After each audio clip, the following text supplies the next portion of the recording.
I'm not one of those who believes in the psychiatric examination of people. I believe that most of these people, these psychohistorians, should be on the couch themselves rather than to psychoanalyze people they've never met. On the other hand, when I meet people, I don't judge them in terms of whether they have a firm handshake or whether they have eye contact. But what I try to do when I meet people is to listen to what they say. You don't learn anything when you're talking. You learn a great deal when they are talking. One of the many tragedies of Richard Nixon was that he, although he was very self-conscious, he was not very self-aware. Nixon, and well, there are endless ironies here. Nixon did have a psychiatrist, a guy named Dr. Hutschnecker. He was an internist. He wasn't technically a psychiatrist. And Dr. Hutschnecker later said he was careful not to have Nixon think he was analyzing him, so it wasn't. But Nixon went to Hutschnecker because he had psychosomatic illnesses in the 50s. His head hurt and his neck hurt and he couldn't sleep.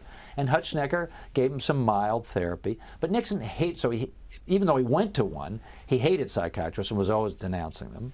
And he was afraid, in a way, of looking at himself in a realistic way. One of the reasons he used to say, right, I don't carry grudges. He would say, I don't carry grudges. Hello?